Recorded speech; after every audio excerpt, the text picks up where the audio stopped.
Okay, so hello everyone. My name is Eric Martinez.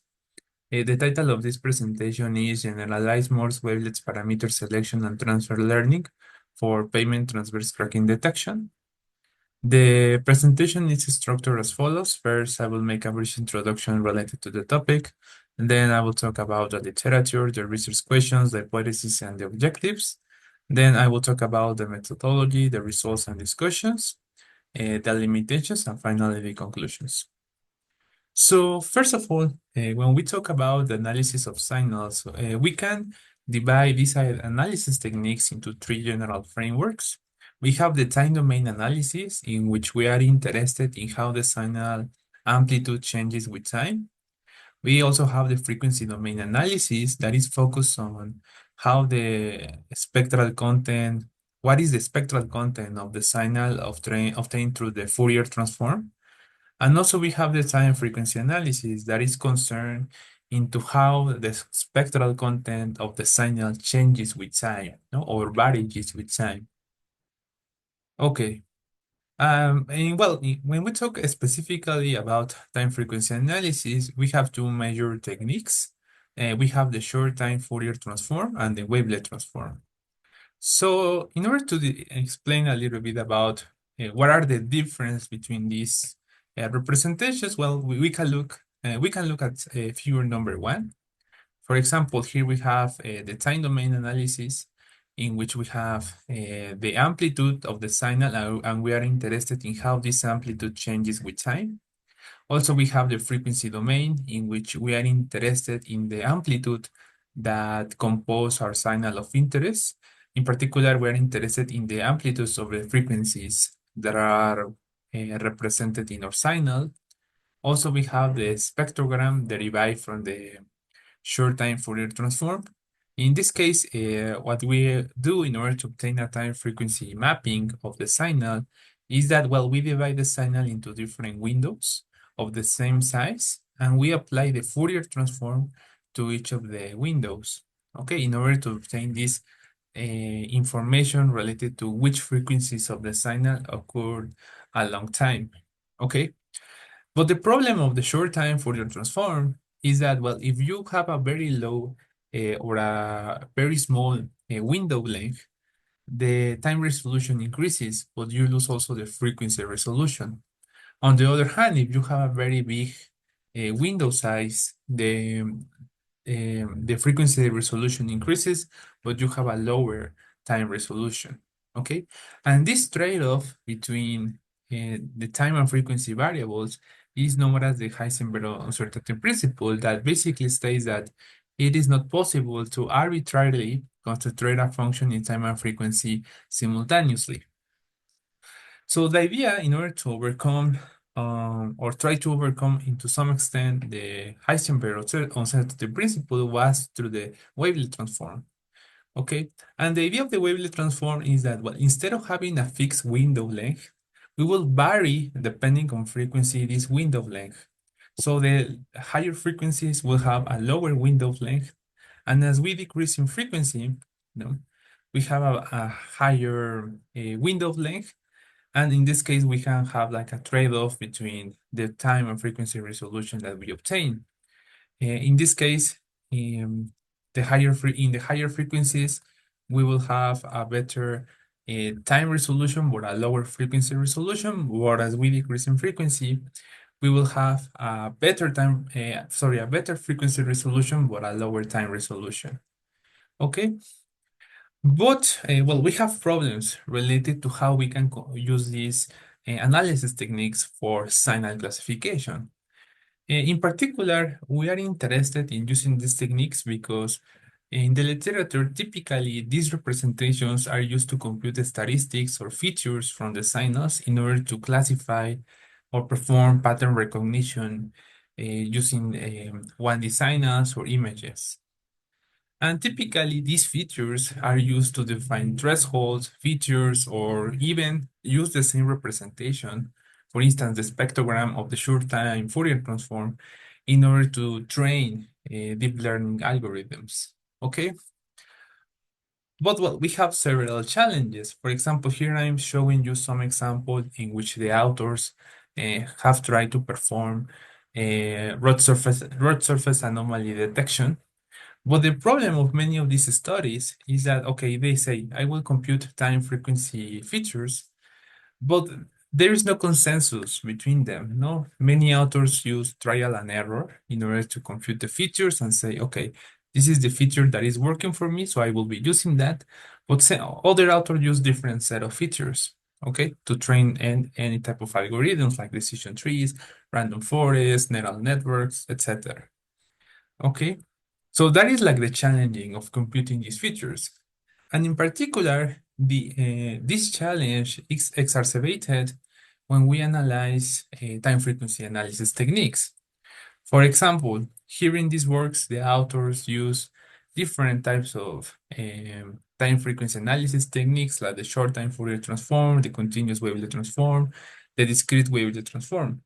But the problem of also using the wavelet transform is that, or some type of time frequency analysis method is that you need to define parameters. For example, in the case of the short time Fourier transform, you need to compute or define a window type, a window length, and a window overlap. Okay. Or in the case of the wavelet transform, you need to define or select a mother wavelet in order to map the time frequency information of the signal. But the problem here is that we have a lot of wavelets. For example, in these studies, some authors use the Dau-Weich's wavelet, the reverse B-orthogonal wavelet, and the Morlet wavelet. But in general, there is no consensus related to which is better, no? The selection is commonly performed via trial and error. Okay, so that is another challenge, no, of using time frequency analysis techniques for classification. In particular, also another challenge of using these machine learning techniques is that you require a sizable sample size. Also, you need to train the algorithm with with quality data, no? But collecting a large sample size of quality data could be costly, challenging, and inefficient. And also, if we use or you use deep learning techniques in order to um, use this signal representation to train an algorithm, well, you need to define an architecture, and defining that architecture could be time consuming or even an art, no? Because there is no methodology that allows you to define a correct uh, deep learning architecture. So based on this context, one of the things that we wanted to focus this research on was to determine what are the properties of a model wavelet that should be considered in order to generate a time frequency representation for a signal for signal classification. And well, what is this relevant? Well, when we try to perform signal classification, basically compute the wavelet transform, when we compute this wavelet transform, essentially what we are doing is to um, compute a dot product between the signal of interest and the wavelet or the mother wavelet. That is essentially a correlation. So if my mother wavelet or the mother function that I'm using to compute this time frequency representation does not have a degree of similarity with the signal that I want to represent in the time frequency domain, maybe the features or the representation that I will obtain will be biased. Okay. And based on this research question, our hypothesis was that, well, it is conjecture that the generalized Morse wavelets could provide a basis to select an appropriate model wavelet that helps to generate a time frequency representation of vehicle vertical acceleration data that can be used for pavement transverse cracking detection. Now, in this case, we will try to find a methodology that allows to select this model wavelet based on certain criteria, and we will be using this generated scalegram to fine-tune or train an classification technique. Okay, and why we are selecting the generalized Morse wavelets? No? Essentially, generalized Morse wavelets are defined in the frequency domain based on this expression. These are analytical functions. That's why we have a unit step in the frequency domain in this part. These are analytical functions. They are complex functions that are only supported for positive frequencies, okay? But the interesting part of these generalized Morse wavelets is that we can control the form of the wavelet in the time and frequency domain by setting two parameters, that is beta and gamma. And beta is essentially, well, what allows us is to control the time form of the wavelet. And gamma allows us to control the form of the wavelet in the frequency domain. Okay? And the idea here is that, well, we want to define a methodology that allows us to set these parameters based on a criteria or based on metrics, no? Not perform trial and error or selecting a wavelet we have a justification in particular. Okay, so the objectives was to employ the wavelet transform through the generalized Morse wavelets to generate a time frequency representation that can be used for pavement transverse cracking detection based on the vehicle vertical acceleration signals. In particular, the specific objectives is to define the gamma and beta values of the generalized Morse wavelets to create a time frequency representation of the vehicle's vertical acceleration. And also, well, we need to define the machine learning algorithms that we will be using to use this time frequency representation generated via the generalized Morse wavelets. And also, we want to train and validate a model that allows us to perform pavement transverse cracking detection based on the scalegram of the vehicle vertical acceleration signal. So the methodology that we proposed was as follows. As I mentioned before, the case study that we analyzed in our first instance was this problem of how you can detect this pavement transverse cracking through the vehicle vertical acceleration.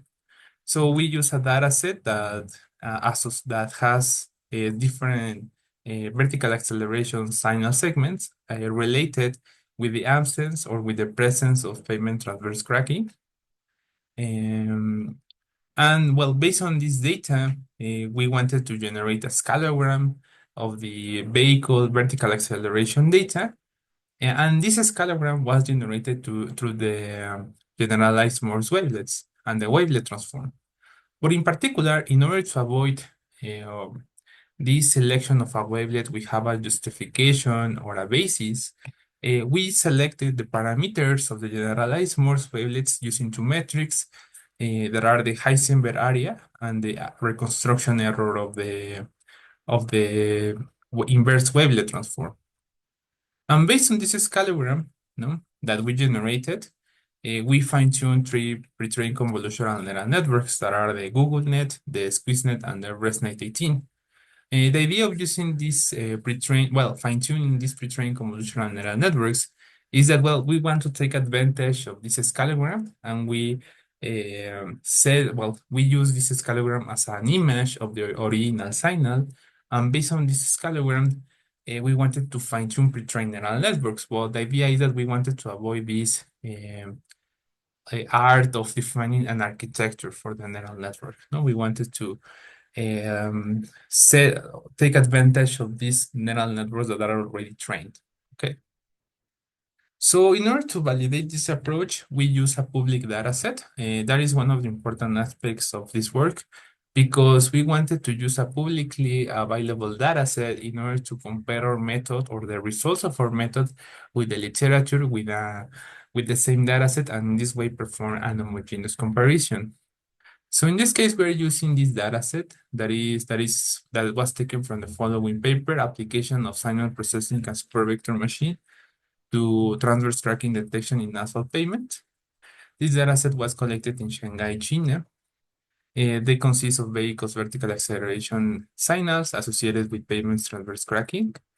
They use an analog accelerometer to collect this data.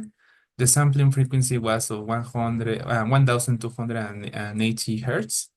And the sensor was placed in the front tire suspension knuckle of the vehicle. And the dataset was collected at different speeds, 30, 40, and 50 kilometers over hour or per hour. And well, the cracks had a width of 2 to 30 millimeters. And the sample size was of 320 signal segments. So this is the distribution of the dataset 30 33% of the data set was or were signal segments associated with cracking detection, and 67% of the data set were signal segments associated with the absence of the pavement transverse cracking. Okay, so we have here an unbalanced data set. Okay, well, I will explain this later on, but that's why we decided to focus on particular metrics in order to validate this approach. Okay, because since we have a unbalanced data set, analyzing metrics like the accuracy was not the best option because we have an unbalanced behavior and the accuracy only gives us an average of the performance of the true positives and true negatives of that the model correctly identify. So, well, as I explained previously, we wanted to select the parameters of the generalized Morse wavelets based on a certain criteria. So, in order to select these parameters that are gamma and beta, we use the Heisenberg area. What is the Heisenberg area? Essentially, it's the product between the standard deviation of the wavelet between in time and frequency. No, this is defined by this expression. And also we know, according to the Heisenberg uncertainty principle, that the Heisenberg area has a lower bound of 1/2. Okay, so no matter which function we use, we cannot surpass this Heisenberg area lower bound. So the only way in which we can approximate to this value by using the generalized Morse wavelets is when gamma equals 3. Okay, and this is denoted in this graph by this vertical red line. Okay, this is the position of in which the Heisenberg area of the generalized Morse wavelets approximate these lower bounds. Okay, but you can notice here that, well, we have also the value of beta. Okay, and we have an extensive range of values that beta can take, in which this lower bound is approximated. So the question is, how can we define beta? Because we have a lot of values, no, in this region, no, where gamma equals 3. So before that, I wanted to explain what is happening with the Heisenberg area when we are in this region, no, of gamma equals 3. So here in the left side, you can see the Heisenberg area, how it changes when I define gamma as 3, and I am changing or increasing the value beta. And you can notice that, well, as we increase beta, the Heisenberg area gets very proximate to the value of 0.5, that is the lower bound of the Heisenberg area. But if we analyze individually the standard deviation in the time and frequency domain, you can notice that as you increase the frequency, the value of beta, the Heisenberg area, the standard deviation in the frequency domain decreases, but the standard deviation in the time domain increases, no? So you start to have a lower resolution in the time domain when you increase beta. Okay, on the contrary, you have a less sensitive change of the standard deviation in the frequency domain. Okay, but there is a trade-off, no? Because you cannot select beta arbitrarily, because that will impact more significantly the standard deviation in the time domain. Okay, so in order to select the value of beta, we apply the reconstruction error. Basically, what we did was to apply we take the signal, we compute the wavelet transform on the signal by setting gamma equals 3, which vary the value of beta and also the value of the voices per octave when computing the wavelet transform. That will lead us to the following wavelet coefficients. And since the wavelet transform can be inverted, well, we can apply the inverse wavelet transform based on the wavelet coefficients and the parametrization that we initially defined, and we will obtain a reconstructed version of the signal. So what we hope is that the error between the original signal and the reconstructed version should be 0, no? Or as close as possible, no? The distance between these two elements. And we measure the distance using a mean square error. Okay, so that is the approach that we follow in order to set the value of beta. No, we change the value of beta and the value of voices per octave, and we define gamma equals 3. So this is like the formula that we use. We computed the mean square error for each of the signal, and then we averaged the results for each of the signal available in the dataset. All of these computations were performed in an NVIDIA GPU, model GeForce GTX 1050, and also this was done with the MATLAB 22 version, the A version, no? Or the first version of that year. Well, here, what I'm showing you is how the reconstruction error changes to changes in beta and changes in the voices per octave. You can notice that as you decrease beta, the reconstruction error also gets reduced. Okay, and in fact, we obtain a lower or the minimum reconstruction error when we set gamma equals 3, beta equal to 1.33, and 1 voice per octave. So based on this criteria, we selected the parameters of the generalized Morse wavelets and compute the scalograms. Here is an example of the scalograms that we obtained for a signal associated with on-crack pavement. Here we can see that the energy is distributed along time and in a particular range of frequencies. But for the case of the crack asphalt pavement signals, you can see that the energy is concentrated in one time interval, and also it is distributed in a particular, well, it's concentrated also in the higher frequencies, no, instead of only being around 10 to the 10 frequencies. Okay. So, and well, this is the parameterization that we use. That is the minimum, based on the minimum reconstruction error that we obtained previously. So based on this scalogram or this parameterization, we take again the signal, we compute an scalogram, and we use this scalogram as an image, and we use this image of the scalogram to fine-tune 3 pre-trained convolutional neural networks, the GoogleNet, the SqueezeNet, and the ResNet 18.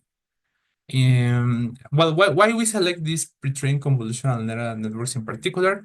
The decision was based on the number of parameters. Typically, these pre-trained neural networks have more than 1 million parameters, but we selected the ones that have the lower number of parameters that are in this case the GoogleNet, the ResNet, and the SqueezeNet. And these are the training options that we define in order to fine-tune these neural networks. Okay. Also, to evaluate the performance of the models, we base our analysis on the following metrics derived from the confusion metrics, that is the recall or sensitivity, the specificity, the accuracy, the precision, and the precision. Okay. Also, we computed the F1 score, that is basically multiplying the sensitivity and the precision, and multiply that by 2, and divide all of this by the recall plus the precision. And we compute this for each of the for the positive class. Okay. So here in this slide, I'm showing you the results that the authors of the dataset obtained. According to them, they obtained an accuracy of 97% and a F1 score of 85.25%. In this study, when we use the GoogleNet, we obtained the following results. But if we compare the other two networks, we notice that in particular, the SqueezeNet trained with the generated scalogram obtained a sensitivity of 84% and a specificity of 92% and a F1 score of 85%. So if we compare this result with the original work of Yang, we can see that in terms of F1 score, the results are similar. Nevertheless, in terms of accuracy, the performance is lower. However, I wanted to mention that, well, despite here we are obtaining lower accuracy compared to the accuracy reported by Yang, it is important to mention that, well, the dataset was unbalanced. So the problem of only focusing on the accuracy is that we cannot determine which class is performing better, no? Because basically the accuracy now is the average of the true positives and true negatives. So maybe this accuracy value is biased to the majority class, but we don't have information because the authors only concentrated on the accuracy and the F1 score of the positive class.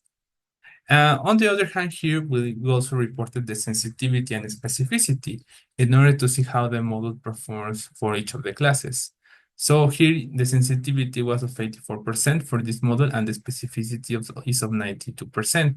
So here you can appreciate that there is like a preference for the majority class, that is the negative class, based on the specificity value that we obtain right here.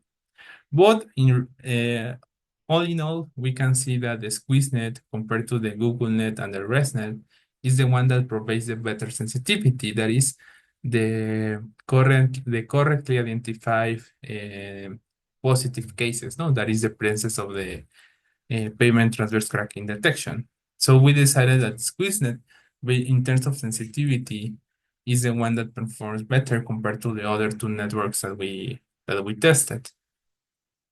So, well, there are certain limitations that I wanted to mention regarding this study. The first one is, well, we have a limited sample size and unbalanced data set, no? So maybe that is biasing a little bit of the results, no? Also, well, we analyze a data set of vehicle vertical acceleration data, but the data set was limited to only one vehicle type. And also the velocities of the vehicle were fixed, and also the position of the sensor was in the knuckle that couples the suspension with the wheel. Okay, so maybe that is not the most appropriate position for a sensor in order to collect these data sets. And also we didn't change the training options of the pre-trained neural networks that we use, no? But that also can affect the results that we are obtaining. Here, we decided to fix those values, but we didn't perform any iterative changes to those values in order to see how they influence the performance that we were obtaining. Also, we only analyzed pavement transverse cracking detection based on the data set that we used to compare our work. But it is important to mention that other authors have tried to detect more than one class. Here we only try to focus on this particular class based on the data set that was publicly available. And also, well, here we decided to use the scalagram to train or fine-tune pre-trained convolutional neural networks. But it is important to mention that this approach requires a lot of computational power and also it's very abstract, no? So we cannot say that this is the best deep learning architecture, no?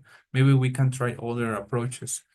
Because, yeah, we can get a relatively good result with this fine-tuning of the pre-trained neural networks, but they have a lot of, we require a lot of computational power.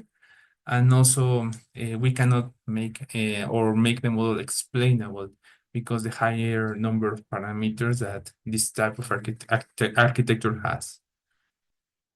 So, well, as conclusion, well, in this work, we propose using the reconstruction error to set the beta parameter of the generalized Morse wavelets and the number of voices per octave of the continuous wavelet transform for pavement transverse cracking detection. This process led to selecting a value of gamma equals to 3, a beta equals to 1.33, and 1 voice per octave. Moreover, we fine-tuned 3 pre-trained convolutional neural networks that are the SqueezeNet, the GoogleNet, and the ResNet 18, and which we show that according to the 5-fold cross-validation results, the SqueezeNet achieve a better performance than the ResNet 18 and GoogleNet in terms of sensitivity.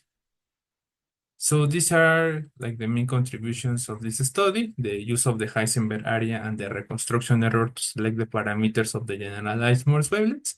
And based on this scalagram, we fine-tune the GoogleNet, the SqueezeNet, and the ResNet 18 for pavement transverse cracking detection. Well, these are some of the works that have been published related to this thesis. This is one journal article. This is another journal article, and this is another journal article that are related to all these topics.